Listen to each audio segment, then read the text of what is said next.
Ce programme est financé par les amis et partenaires du ministère de Joyce Meyer. Regardez-moi, Dieu ne vous décevra pas si vous n'abandonnez pas votre foi. Dieu ne vous décevra pas.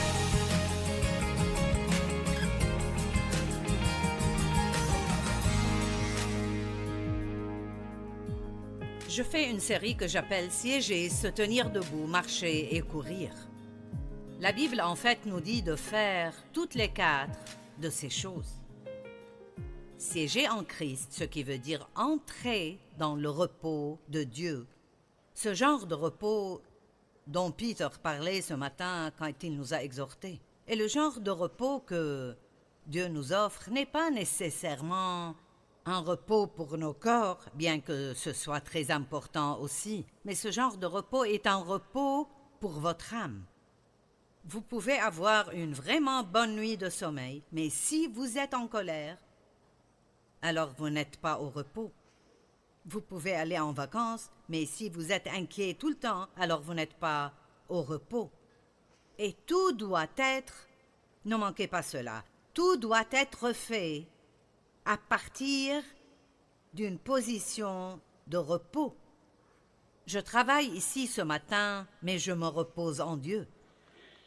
Et donc, le mot repos, Peter nous donne une partie de la définition, mais vous verrez aussi dans le dictionnaire grec que le repos que Dieu nous donne n'est pas un repos du travail, mais un repos dans le travail. Combien d'entre vous voudraient élever des adolescents dans le repos? Combien d'entre vous veulent pouvoir vivre dans ce genre de monde qui devient fou, mais le faire dans le repos sans avoir à s'inquiéter et à être anxieux concernant tout? Et si Paul et Lisa, voulez-vous diriger cette église avec Joel dans le repos? Et même à l'église, il y a beaucoup de choses qui pourraient vous déranger dans une église parce que ce sont les personnes abîmées qui vont à l'église. Amen? Et donc, je pense que beaucoup de personnes reçoivent Christ et ensuite, on leur dit qu'ils doivent faire quelque chose. Ils ont un rêve ou une vision de Dieu et donc ils sont nés de nouveau depuis 2 semaines et ils veulent commencer à courir leur course pour Dieu. Mais vous ne pouvez pas faire cela si vous n'avez même pas encore appris à vous asseoir. Donc Mike, si tu peux venir ici, une image vaut 1000 mots. Je vous donnerai un exemple. Voici le pasteur de notre équipe, Mike Shepard. Donc, Mike, si tu pourrais juste te coucher. Vous voyez la puissance que j'ai? Je faisais cela moi-même, mais j'ai décidé de laisser quelqu'un d'autre le faire. Donc, les bébés commencent en étant couchés. Nous tous, quand nous entrons dans le royaume, nous sommes couchés. Vous êtes finis, vous êtes vidés. Vous ne pouvez pas y arriver tout seul. Votre vie est un gâchis. Vous avez besoin que Dieu vous aide. En tant que bébés chrétiens, nous commençons couchés. Nous avons besoin que quelqu'un fasse presque tout pour nous. Le grand problème vient quand vous êtes sauvés il y a 30 ans et vous êtes toujours couchés. Amen. Maintenant, je voudrais vous voir, Pasteur Mike, essayer de courir de cette position.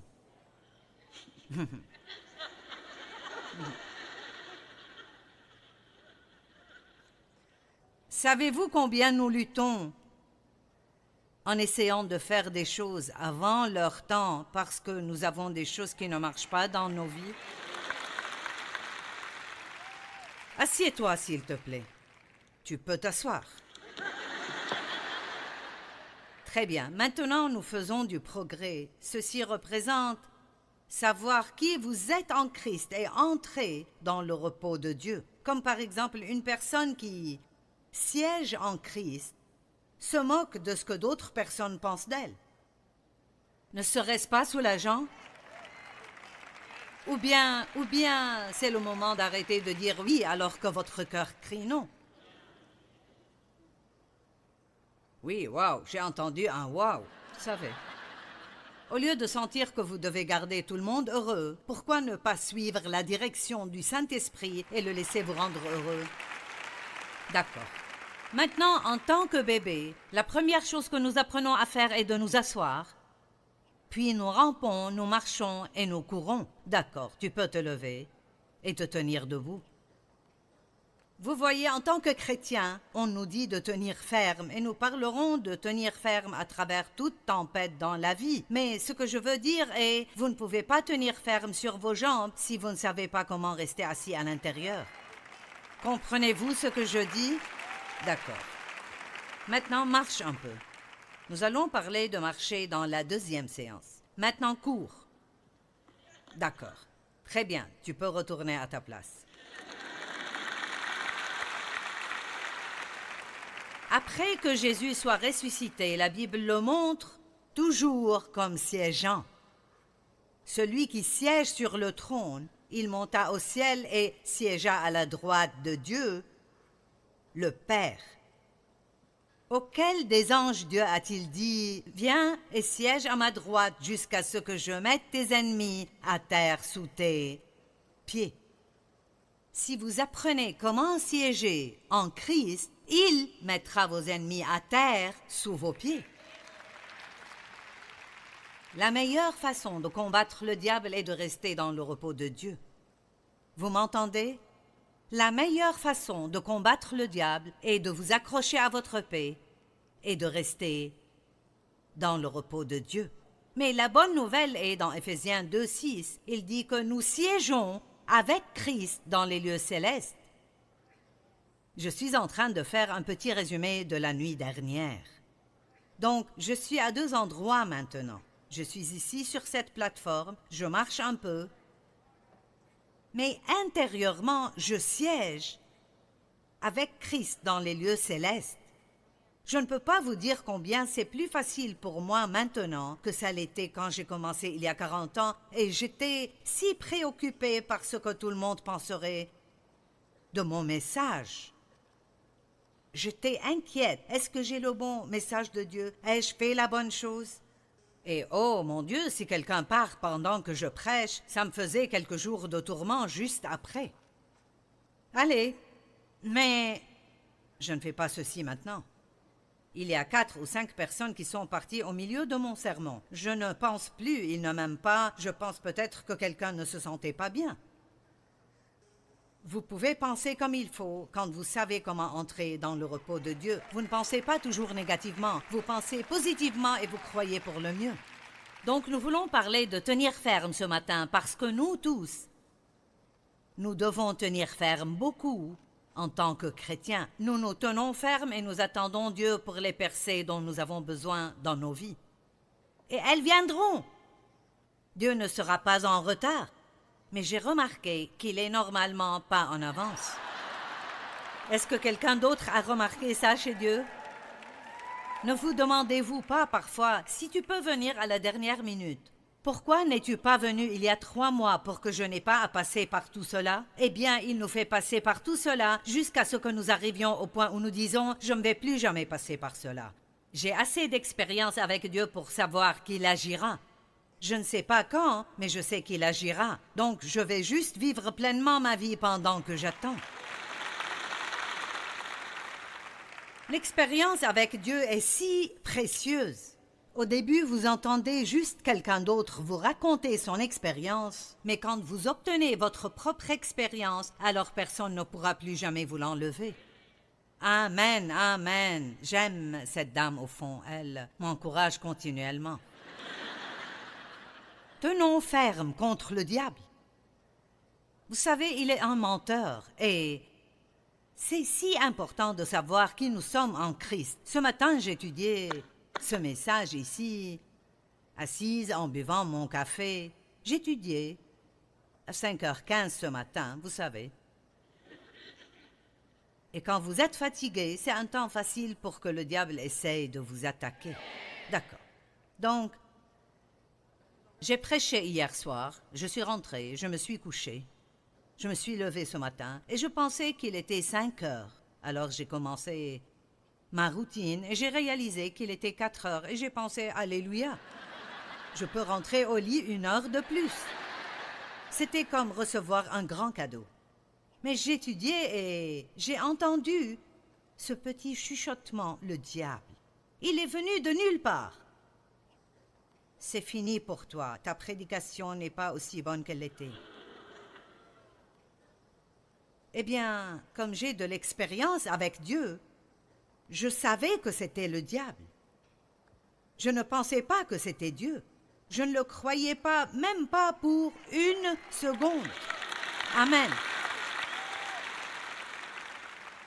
Et c'est là que vous pouvez entrer dans le repos de Dieu. Quand vous savez qui vous êtes, vous savez comment Dieu opère. Et si Dieu essayait de me dire que j'étais terminé, il ne me le dirait certainement pas au milieu de mon étude pour venir et prêcher. Nous devons reconnaître les mensonges de Satan parce que tellement de personnes sont trompées. Elles croient des choses qui ne sont absolument pas vraies. Mais si vous croyez quelque chose, bien que ce ne soit pas vrai, ça devient vrai pour vous. C'est votre réalité. Apprenez comment dire au diable, tu es un menteur, tais-toi. Amen. Maintenant, n'est-ce pas stupide? C'est fini pour toi. Ta prédication n'est pas aussi bonne qu'elle l'était. Mais vous savez, je pense qu'elle s'améliore tout le temps. Et je dis cela par la foi. Je ne le dis pas comme une déclaration hautaine ou fière. Mais vous devez croire et vous devez rester positif. Et vous devez croire en Dieu et avoir confiance que ce qu'il fait dans votre vie est juste. Je n'ai pas à me demander, suis-je dans la volonté de Dieu parce que je le suis?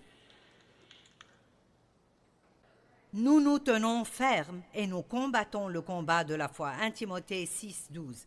Combat le bon combat de la foi. Qu'est-ce que la foi? La foi est de s'appuyer complètement sur Dieu. C'est de croire ce que vous ne pouvez pas voir parce que cela a été promis dans la parole de Dieu. Mais parfois, nous devons nous battre. Et parfois, le plus grand combat que nous combattons n'est pas de combattre dans la chair, mais de combattre dans l'esprit. Comprenez-vous cela? Par exemple, vous ne pouvez pas changer la personne avec qui vous êtes marié. Maintenant, vous pouvez prier pour eux. Mais ne priez pas seulement pour que Dieu les change, priez pour que Dieu vous change aussi. Et soyez assez humble pour dire, j'ai probablement encore plus de problèmes que cette personne pour qui je prie. Allez, combattez dans l'esprit. Combattez le bon combat, le combat de la foi. 2 Timothée 4, 7 dit « J'ai combattu le bon combat, j'ai achevé la course. » C'est ce que je veux faire, terminer ma course.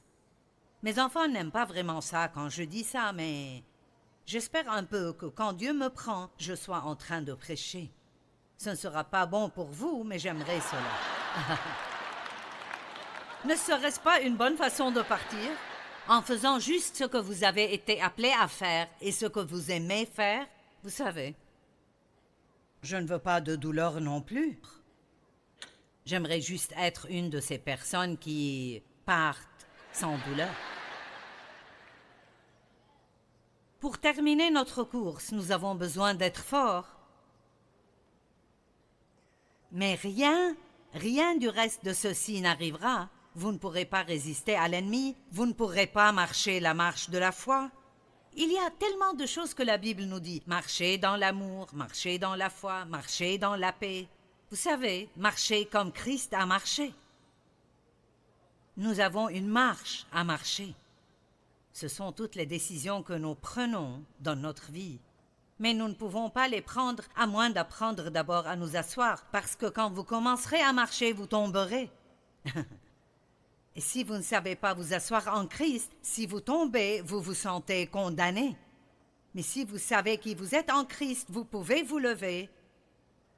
Vous levez et recommencer à marcher. Combien d'entre vous voudraient éviter toute la peine de la condamnation à chaque fois que vous faites quelque chose de mal? Ouh!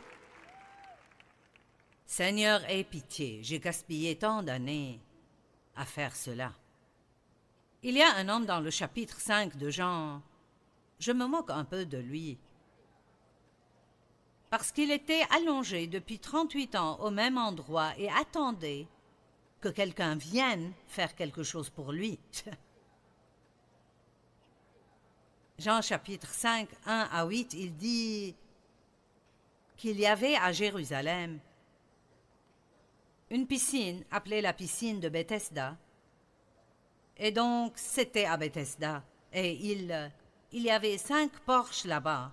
Et une fois par an, un ange viendrait remuer l'eau, et celui qui entrerait le premier dans l'eau obtiendrait un miracle.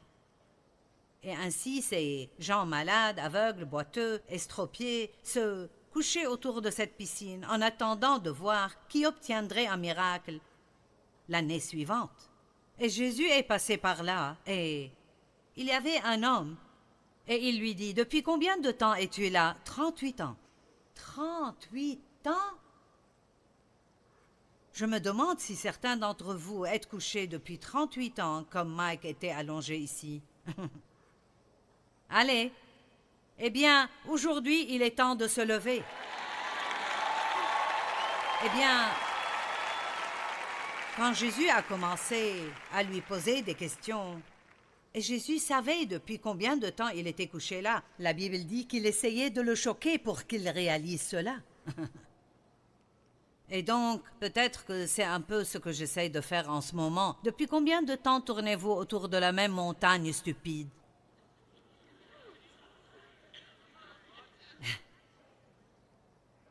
Quelqu'un est-il prêt à aller au-delà de cela, à passer à la prochaine chose que Dieu a pour vous dans votre vie? Quand Jésus a commencé à lui poser des questions, voici ce qu'il a dit. Il a dit, « Seigneur, quand l'ange vient et les eaux sont remuées, je n'ai personne pour me mettre dans la piscine et tout le monde me dépasse toujours. » Allez, vous devez comprendre cela. Ce type était tellement apitoyé sur lui-même qu'il attendait que quelqu'un d'autre vienne et fasse tout pour lui. J'ai dit, il attendait que quelqu'un d'autre fasse tout pour lui. J'ai dit, il attendait quelqu'un d'autre. Arrêtez d'attendre que quelqu'un d'autre vous rende heureux et décidez d'être heureux. Amen. Arrêtez de vous attendre à ce que d'autres entendent de Dieu pour vous et apprenez à entendre Dieu vous-même. Quand un bébé commence à marcher, il préfère s'accrocher à quelque chose. Et nous sommes comme ça aussi. Vous avez besoin d'accessoires, vous voulez que les gens vous aident, et donc, à chaque fois que vous avez des ennuis, vous appelez quelqu'un, vous devez être encouragé. Les gens doivent toujours vous encourager. Mais le moment vient où Dieu enlèvera tous ces accessoires et vous devrez affronter l'ennemi vous-même et apprendre à rester fort et puis être fort pour les autres. Cet homme était allongé là, dépendant de tout le monde. Tout le monde est toujours en avance sur moi, mais vous savez, je pense qu'en 38 ans, même si je n'aurais pas pu marcher, j'aurais pu me tortiller. Je veux dire 38 ans, allez! Sûrement, il aurait pu se tortiller jusqu'au bord de cette piscine en 38 ans et se dire l'année prochaine, quand cet ange viendra, je serai le premier dans cette piscine où je me noierai en essayant. Et qu'est-ce que Jésus lui a dit? Il n'a pas dit « Oh, pauvre gars! Oh, wow, 38 ans et personne ne t'a mis dedans et tout le monde te dépasse toujours. Pas étonnant que tu sois couché toute ta vie. » Non, savez-vous ce que Jésus a dit? « Lève-toi !»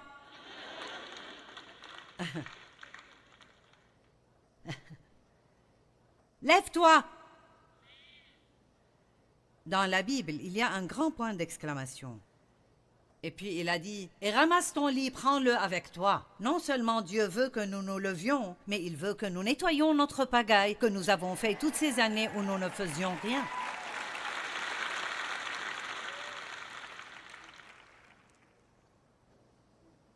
Éphésiens 6 dit que, versets 12 et 13, « Nous n'avons pas à lutter contre la chair et le sang, mais contre les dominations, contre les autorités, contre les princes de ce monde de ténèbres, contre les esprits méchants dans les lieux célestes. » Donc nous combattons une guerre, nous sommes dans une guerre, mais c'est une guerre spirituelle. Comment allez-vous vaincre le diable? Vous ne pouvez pas le frapper. Vous ne pouvez pas l'étouffer ni l'assommer. Nous devons le combattre spirituellement. Le verset 13 dit « Prenez toutes les armes de Dieu afin de pouvoir résister dans le mauvais jour. » Vous n'attendez pas d'être en difficulté pour mettre l'armure de Dieu, vous la portez tout le temps. Et l'armure que Dieu nous donne, c'est une armure spirituelle. Ce n'est pas une armure comme celle qu'un chevalier porterait. C'est la vérité. La Bible dit « Resserrez la ceinture de la vérité ». Quand vous vous tenez debout, resserrez la ceinture de la vérité. Cela signifie de s'accrocher à la parole de Dieu. Quand il semble que rien ne fonctionne pour vous, accrochez-vous comme jamais auparavant. Ne laissez pas l'ennemi vous le voler. Romains 8 dit « On nous considère comme des moutons destinés à l'abattoir. Mais dans tout cela, au milieu de nos problèmes, nous sommes bien plus que vainqueurs. » Vous devez vous rappeler cela quand vous ressemblez à un mouton conduit à l'abattoir.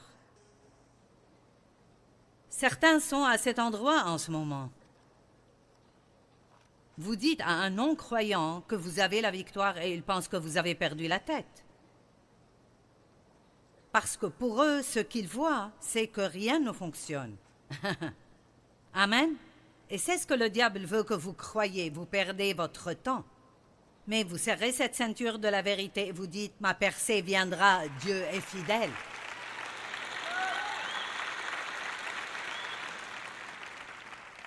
La cuirasse de la justice qui couvre votre cœur, c'est de savoir qui vous êtes en Christ. Les chaussures de la paix. Le casque du salut. Il faut que vous appreniez à penser comme un chrétien. Levez le bouclier de la foi. Il ne suffit pas de le traîner derrière vous. Quand ces flèches enflammées arrivent, vous le soulevez. C'est ce que j'ai fait quand le diable a dit « Ta prédication n'est plus aussi bonne qu'avant. » Dans l'esprit, j'ai levé mon bouclier de foi et j'ai continué mes études. Amen. Je vous dis ces choses parce que je veux que vous sachiez que peu importe depuis combien de temps vous marchez avec Dieu, l'ennemi essaiera toujours de vous mentir.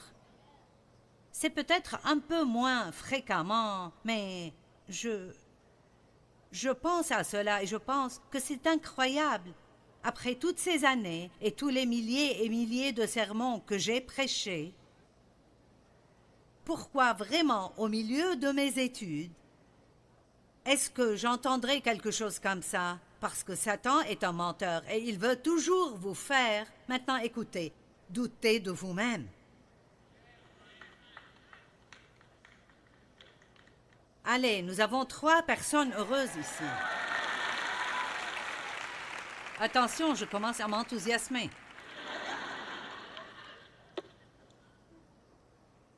Oh mon Dieu, notre marche avec Dieu est un tel voyage.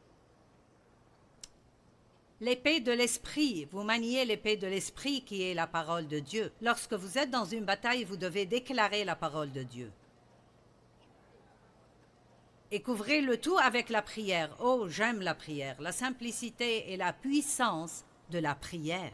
Comme c'est merveilleux de rester au repos, de prier pour les choses et de profiter de votre vie pendant que Dieu travaille sur votre problème. La prière n'est pas quelque chose que nous sommes obligés de faire, c'est un grand privilège. Nous devons rester debout pendant que nous attendons. Marc 11, 23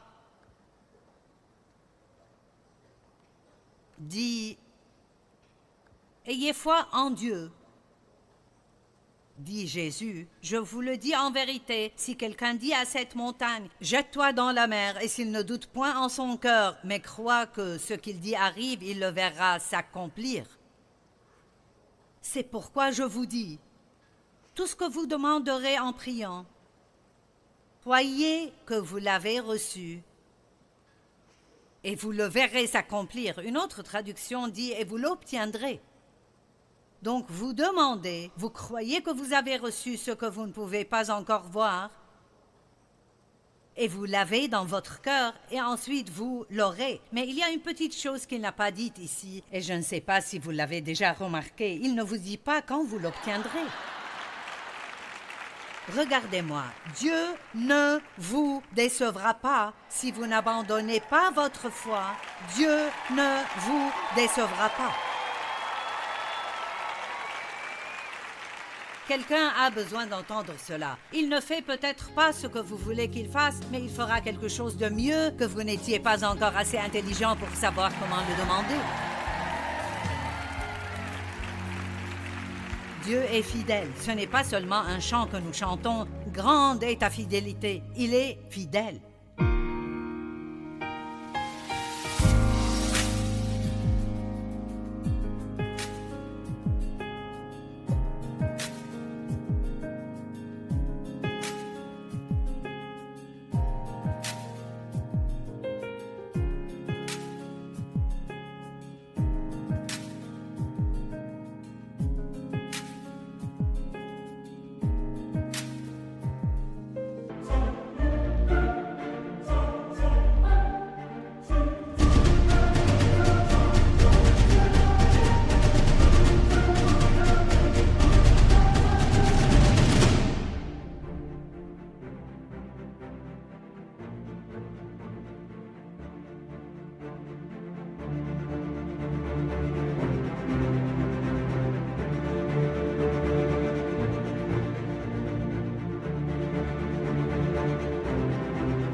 khắp phương trời vẫn nhớ tới quê hương.